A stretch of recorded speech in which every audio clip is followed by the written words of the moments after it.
어제는 뭐 할만했죠? 집에 가서 문제를 푸실 때 이제 문제를 앞으로요. 여기 OX를 풀 때도 마찬가지고요. 기출문제집을 풀 때도 마찬가지입니다. 여러분이 문제를 풀 때는 어떤 생각을 갖고 문제를 풀어야 되냐면 이게 답이 뭐지? 이게 뭐가 답이지? 이 생각을 가지고 문제를 푸시면 안 돼요. 그럼 별로 도움 안 돼. 여러분이 기출문제를 뭐 10회도 그러고 100회도 그래도 점수가 잘 안 나와요. 기출문제 많이 풀어야 된다더라, 회독수를 높여야 된다더라, 뭐 틀린 말은 아닌데 그런다고 만약에 점수가 다 많이 나왔으면 공부를 오래 한 사람들이 벌써 다 합격했어야 돼요. 공부 오래 한 사람들은 기출문제를 100번은 풀었어요 벌써. 근데 그 친구들이 점수가 안 나오잖아. 그래 100번을 풀면 뭐해? 점수가 60점 70점 나오는데. 그거는 하나의 필요한 수단이지 그게 목표가 되면 안 돼요. 기출문제 몇 번 푸는 게 그게 목표가 돼버리면 안 돼. 그거는 내가 그 내용을 알기 위해서 필요한 수단에 불과한 겁니다. 근데 그걸 착각을 하시고 그렇게만 하면 되는 줄 아는데 아니에요. 어떻게 하느냐가 굉장히 중요해요. 여러분 문제를 풀 때는 답을 찾는 공부를 하시면 안 돼. 문제를 왜 푼다고 생각해요, 여러분? 문제를 푸는 이유가 뭘 것 같아요? 이거 뭐하러 풀까? 그냥 수업만 들으면 될 것 같은데. 집에 가서 책만 쭉 읽으면 될 것 같은데 이거 푸는 이유를 뭘까요? 그걸 잘 생각해 보면 문제를 어떻게 풀어야 될지가 나와요. 문제 왜 푸는 것 같아요? 우리 현빈이 문제 왜 푸는 것 같아요? 틀린 부분 찾으려고. 틀린 부분을 찾으려고. 찾으려고 하는 부분은 내가 맞는데 앞에가 틀린 부분이라는 게 약간 세모다. 찾으려고 하는 건 좋은 거야. 찾으려고 하는 거. 뭘 찾아야 되냐? 틀리기 전에 내가 모르는 걸 찾아야 돼. 그러니까 자꾸 틀리셔야 돼. 무슨 얘기냐면 여기서 답을 보려고 하지 말고요. 내가 이 내용을 아나 확인해야 돼. 내가 정말 이걸 잘 알고 있나? 이 설문을 알고 있나를 찾아야 된다고요. 그러니까 답을 찾는 거하고 설문을 아는 거하고 차이점이 어디서 생겨버리냐면요. 여러분 하나의 설문에는 예를 보세요. 검사는 뭐 10일 이내에 뭐를 하여야 한다. 이게 만약에 하나의 설문이에요. 근데 이게 시험 문제 나올 때 어떻게 나오냐면 여기를 법원으로 바꿔. 예를 들어서 10일을 7일로 바꿔. 해야 한다를 할 수 있다로 바꿔. 이게 다 가능해요. 그럼 이 하나의 설문에서 시험 문제가 세 군데에서 나올 수 있어요. 근데 여러분이 답을 찾는 공부를 해보면 어떻게 하냐면 이 문제가 검사는 7일 이내에 하여야 한다 이렇게 나왔어요. 그럼 여러분이 딱 보세요. 틀렸다. 이러고 넘어가 버립니다. 그러면 이 친구는 요것만 맞죠. 틀렸다 하고 넘어가. 만약 이렇게 나오면 맞았다 하고 넘어가 버린단 말이에요. 근데 실제로는요. 이렇게 나왔을 때 요게 시험에 나올 수도 있지만요. 이게 나올 수도 있거든요. 무슨 얘기냐면 지금은 요게 시험으로 나왔지만 실제 시험장에서는 여기가 시험으로 나올 수 있단 말이에요. 그럼 여러분 이걸 공부할 때는 내가 이 내용을 아는가를 봐야 돼. 맞아, 검사지. 이렇게 확인하고 넘어갈 줄 알아야 돼요. 틀렸다가 아니라 아 이거 검사야 맞아. 이게 법원이나 수사기관으로 바뀌었어도 나와. 7일? 틀렸네 이거. 10일이잖아 10일. 해야 한다? 맞게 돼 있네. 할 수 있다. 할 수 있다로 나오면 틀리잖아. 이렇게 체킹을 하고 넘어가야 돼요. 그러니까 하나의 설문을 보고 답을 찾아. 요거 답이 뭐야? 특히 사지선다로 되어 있는 문제가 참 사지선다로 되어 있는 문제를 풀면 실력이 많이 안 늘어요.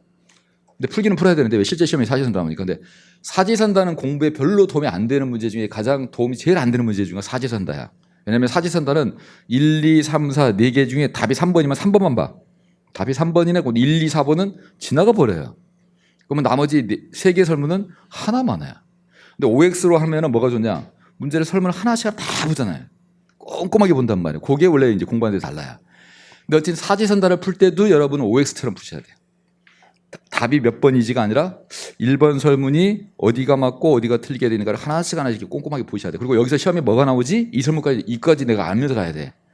아 이게 검사 부분이 시험에 나오는데 여기는 맞게 돼 있네. 여기는 여기가 시험에 나오는데 여기 맞게 돼 있네. 요거를 설문 하나를 다 꼼꼼하게 보려고 시험 문제를 푸는 겁니다. 그 문제를 풀다가 그런 거를 만약에 내가 모르는 부분이 나오잖아. 그래서 나는 이거 맞다고 생각했는데 답이 틀렸어. 그러면 그거를 내가 공부해야 될 게 하나 생긴 거예요. 그럼 그거를 내가 공부를 해서 다음에 이걸 안 틀리게 만들어야 되는 거예요. 그게 문제 푸는 이유예요. 문제를 답을 찾고 생각하지 마시고, 알겠죠? 내가 공부해야 될 게 뭔지를 찾아야 돼. 그러면 내가 이 내용을 알고 모르고를 체킹하려고 공부를 하셔야 돼. 체킹을 하려고. 내가 이 내용 아나? 모르나? 이거 체킹하려고. 공부를 뭐 갖고 하셔야 돼? 기본서 가지고.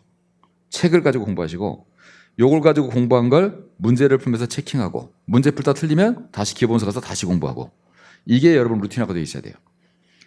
이렇게 하세요. 여러분 특히 지금 기본 강의니까 제가 이렇게 알려드리는 거야. 기출문제 가지고 계속 기출문제를 푸는 친구들은 그렇게 해서 합격했으면요. 공부 오래 한 친구들 다 합격했어 벌써. 공부 4년 5년 해도 안 나오는 친구들 기출문제를 안 풀어서 그렇겠어요? 그 친구들 4년 5년 기출문제만 풀고 있었어. 100번은 풀었어. 100번은. 점수 안 나오잖아요. 기출만 풀어서 합격하는 친구도 있던데요. 물론 있지. 다 그런 건 아니니까. 근데 앞으로는 더 없어요. 왜 없느냐? 지금까지 시험은 영어 국사 시험이었어요. 법과목은 기출문제만 풀어도 충분했어요. 왜냐? 영어 국사는 100점짜리고 우리 형법, 형소법, 경찰학은 100점을 맞아도 65점 내로 됐었어요. 조정 점수 때문에. 그러면 여러분이 생각했을 때 영어 국사를 해야 돼? 법과목을 해야 돼? 법과목 100점 맞아봐 65점인데 그걸 왜 해요? 그럼 내가 법과목 열심히 해서 100점을 맞았어. 얘는 법과목 대충 하고 70점 맞았어. 근데 얘가 합격을 해. 왜? 영어 국사 때문에. 그러니까 법과목은 대충 기출문제 풀어서 70점에서 80점만 맞으면 합격하는 시험이었어요. 그러니까 기출문제 푸는 거야. 왜? 기출문제 풀면 7, 80은 나와요. 지금은 안 그렇죠? 지금 뭘로 시험 봐요? 이제 지금 영어 국사 시험이 아니에요. 지금 법과목 시험이에요. 그럼 옛날에는 영어 국사를 잘 맞아 시험을 합격했기 때문에 영어 국사를 공부를 했어. 그리고 법과목은 사실 제껴놨어요. 그리고 실제로 법과목은 진짜 70점만 맞아도 합격, 50점 맞아도 합격했어요. 법과목은. 참 이런 시험이 경찰 시험이었다는 게 정말 우스운 건데 어쩔 수 없었어요. 그냥 법과목은 조정점수로 가고 영어 국사는 100점으로 가고. 그러니까 영어 국사를 한 80점 맞아버리잖아요. 법과목 50점 맞아도 합격했어요. 그러니 여러분 영어 국사를 법과목을 열심히 할 필요가 없었어요. 그럼 뭐만 하면 돼? 대충 점수 나올 정도만 하는 게 오히려 현명한 방법이었었어요. 올해부터 다르다는 걸 하셔야 돼. 올해는 영어 국사가 없죠. 그럼 올해는 뭐만 가지고 성적 차이가 생겨야 돼요? 법과목을 가지고 성적 차이를 세워야 돼. 그럼 경찰청이 바보도 아니고 경찰청도 법과목 갖고 점수 차이를 내게 하려면 옛날처럼 문제 쉽게 내면 안 되겠죠. 또 하나, 옛날처럼 기출문제 대출 풀어서 7, 80점 맞으면 합격하겠습니까? 안 된다는 걸 아셔야 돼, 이제. 근데 옛날에 했던 그 습관을 버리지 못하면 안 돼요. 그러니까 여러분 뭐 작년에 합격한 친구들, 재작년에 합격한 친구들 얘기 들으시면 안 돼. 왜? 작년에 합격하고 재작년에 합격한 친구들은 여러분하고 완전 딴판으로 공부했던 친구들이야. 그 친구들은 하루 종일 영어 국사만 했어요. 법과목은 시간 날 때 조금씩 해가지고 점수 대충 맞추고 이런 시험이었어. 근데 그때 그 법과목 공부했던 걸 여러분이 배우면 안 돼. 옛날로 돌아가야 돼. 옛날에 여러분 요 법과목이 선택과목 되기 전에 법과목이 100점짜리일 때 그때 어떻게 공부했나 걸 아셔야 돼. 그때는요. 법과목에 올인하고 영어는 꽈락만 넘기면 된다. 이게 원래 반대였었어요. 영어 공부 안 했어요. 법과목에 올인했어요. 영어는 해도 안 늘잖아. 그러니까 영어는 딱 40점 맞추고요. 법과목을 90점짜리 다 맞췄어요. 그래서 합격했어요. 옛날엔 그랬어요. 그래서 저도 강의는 바뀌는 거야. 왜 바뀌느냐?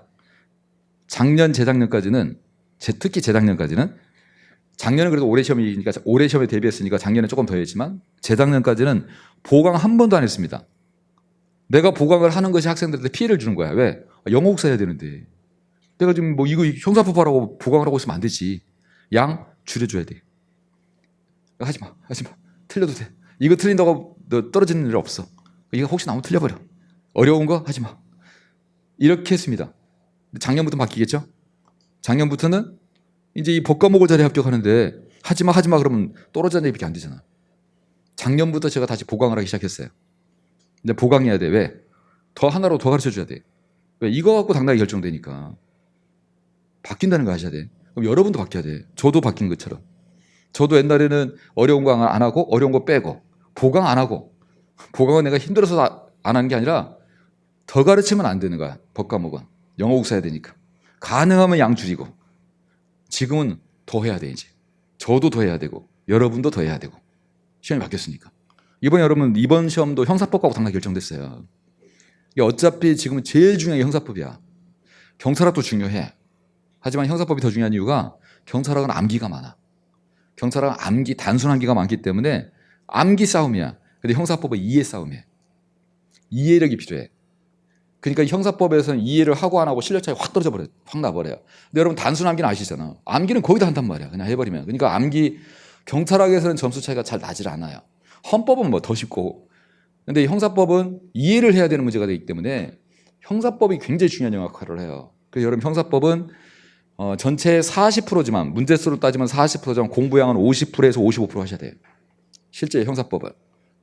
그거 아셔야 돼요. 그래서 더 하셔야 됩니다. 저도 그래서 지금 더 해요. 그래서 제가 작년부터 보강하기 시작했어요. 지금. 보강하고 계속하고. 왜? 토해야 되니까. 그러니까 열심히 하셔야 돼. 그래서 문제를 풀 때 그냥 대충 문제만 풀고 답만 알고 가자 이렇게 하시면 안 됩니다. 이러고 집에 가시면 내가 이 내용을 아는지 모르는지 하나하나 꼼꼼히 이렇게 확인을 하세요. 확인을 하시고 그걸 내가 안다 모른다를 체킹한 다음에 모르는 게 있으면 다시 책으로 가가지고 다시 공부하고 이렇게 하셔야 돼요.